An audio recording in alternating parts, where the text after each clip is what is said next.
Bonjour, Cédric du site formation informatique avec Cédric.fr.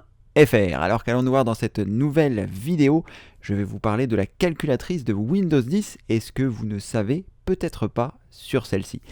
Alors déjà, pour avoir accès à la calculatrice, que faut-il faire? Vous pouvez cliquer sur le menu démarrer et taper les premières lettres de la calculatrice C, A, L, et là normalement vous devriez avoir la calculatrice qui apparaît. Ensuite vous pouvez cliquer dessus et ça va avoir pour objectif de la lancer. Moi elle était ici sur un autre écran, mais si je la ramène sur l'écran qui est enregistré, elle est ici. Alors, la première chose que vous devez savoir, c'est que vous avez donc, une fois que vous l'avez lancé, la possibilité de l'épingler dans la barre des tâches. Normalement, ça vous savez le faire.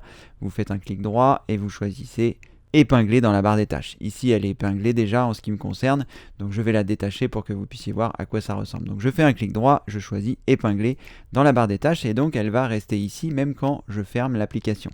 Si je fais clic droit, détacher dans la barre des tâches et que je ferme la calculatrice, vous voyez, elle n'est plus disponible. Donc il faut l'épingler dans la barre des tâches pour qu'elle puisse rester à cet endroit si vous souhaitez l'utiliser. Donc clic droit, épingler dans la barre des tâches. Ensuite, ce que j'ai l'habitude de faire, c'est que je la mets en 10e position. Donc 1, 2, 3, 4, 5, 6, 7, 8, 9, 10 en 10e position à cet endroit-là, pour la bonne et simple raison que lorsque vous allez utiliser la touche Windows et les touches 1, 2, 3, 4, 5, 6, 7, 8, 9, 0, eh bien vous allez appeler les applications qui se trouvent ici. Donc lorsque je souhaite lancer la calculatrice et qu'elle n'est pas lancée, plutôt que de cliquer ici, si par exemple je n'ai pas ma main sur la souris, eh bien je peux faire Windows 0 et dans ce cas-là, la calculatrice va apparaître. Voilà, je viens de faire Windows 0 et ma calculatrice vient d'apparaître. Alors, ce que vous pouvez faire avec la calculatrice, qui est vraiment bien, c'est que vous allez avoir la possibilité de la redimensionner, ce qui va avoir pour objectif de faire des chiffres plus gros. Si toutefois vous avez envie qu'elle soit petite, eh bien vous pouvez la réduire jusqu'à la taille que vous voyez ici. Et si vous voulez l'agrandir, vous avez la possibilité de le faire pour avoir des chiffres plus gros si c'est plus pratique pour vous. Donc là, je vais réduire et je vais la repasser dans une taille qui me paraît à peu près normale. Ensuite, ce que vous ne savez peut-être pas, c'est que sur cette calculatrice, vous avez d'autres fonctions qui peuvent être intéressantes. Donc la première, c'est de cliquer ici sur les 3 barres en haut à gauche et de choisir scientifique. Là, vous allez vous retrouver avec une calculatrice scientifique avec des fonctions supplémentaires que je ne sais absolument pas utiliser, mais en tout cas pour ceux qui savent, eh bien vous avez cette possibilité-là de transformer votre calculatrice simple en calculatrice scientifique. Pour revenir en mode standard, vous cliquez ici et vous choisissez standard. La calculatrice en mode standard va revenir. Ensuite, les choses intéressantes, parce que pour moi, comme je vous dis, la version scientifique ne me sert pas à grand chose, mais il y a des choses très intéressantes ici qui vont être par exemple le convertisseur. Donc dans la partie convertisseur, ici vous avez devises. Donc vous cliquez sur devises et là par exemple vous voyez il vous propose euro-dollar. Et ce qui est bien c'est que si vous êtes connecté à internet, eh bien il va vous faire la mise à jour du dollar au jour normalement où vous êtes en train de le faire. Vous voyez ici nous sommes le 1er mai, il est 13h27 et la dernière mise à jour date de 9h50 aujourd'hui.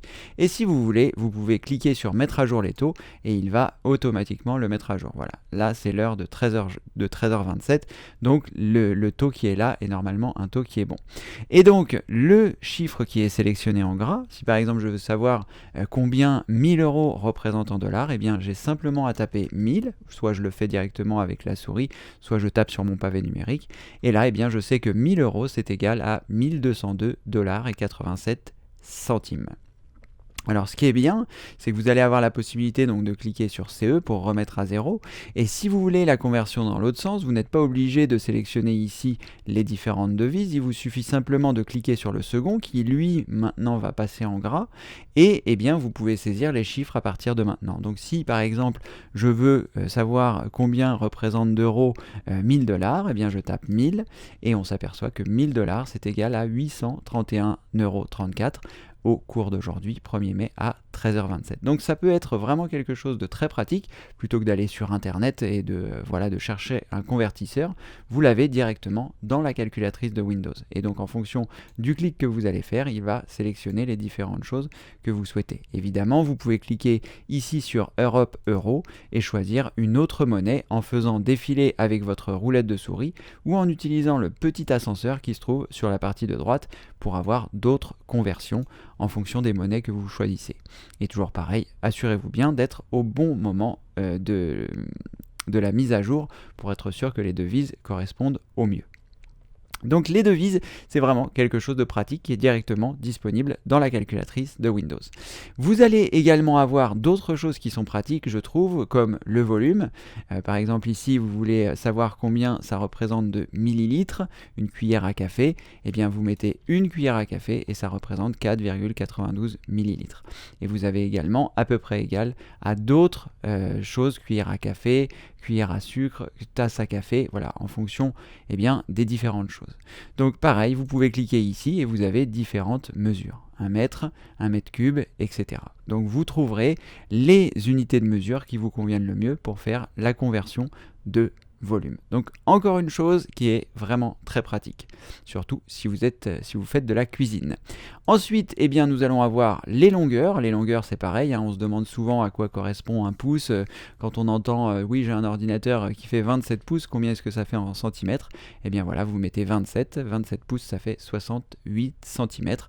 C'est souvent la diagonale de l'écran. Si vous avez une télé qui fait 65 pouces, vous mettez 65 et vous saurez que la diagonale est équivalent à 165 centimètres.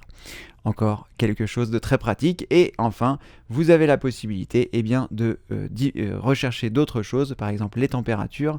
Combien est-ce que 40 degrés Fahrenheit ça fait en degrés Celsius? Si vous souhaitez les degrés Celsius, par exemple, vous vous dites que en ce moment il fait 30 degrés, et bien voilà, ça fait 86 degrés Fahrenheit. Très pratique, n'est-ce pas? Voilà. C'est à peu près tout. Vous avez d'autres choses qui peuvent être converties. Je vous laisserai les découvrir. Je ne vais pas forcément toutes les faire, mais vous voyez, il y a un grand nombre de choses. N'hésitez pas à visiter donc la calculatrice de Windows.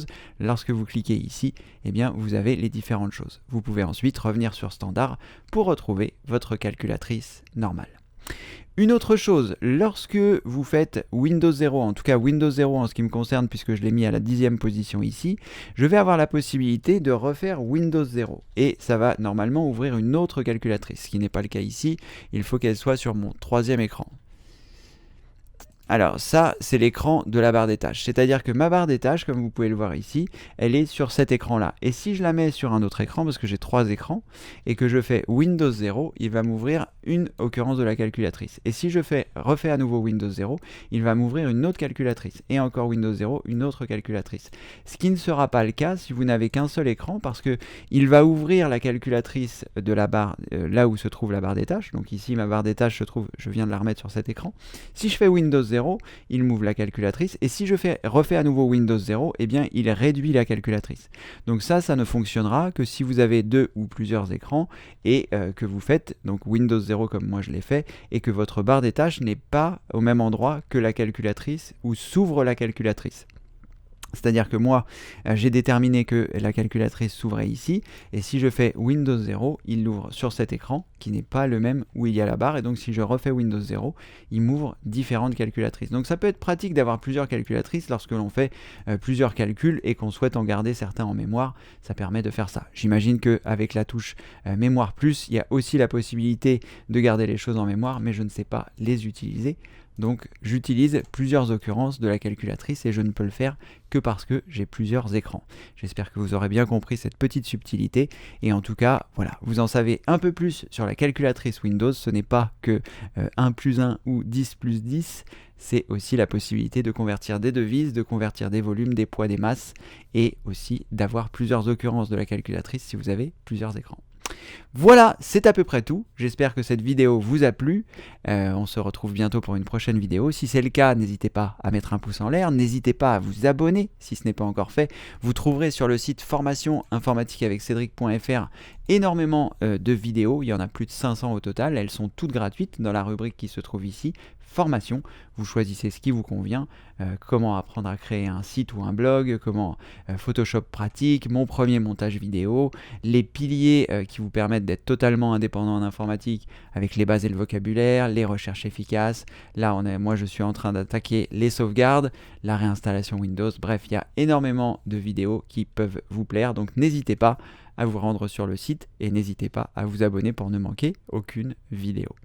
Voilà, c'était Cédric du site formation informatique avec Cédric.fr et comme le veut la tradition, je vous dis à très bientôt pour une prochaine vidéo. Merci, ciao.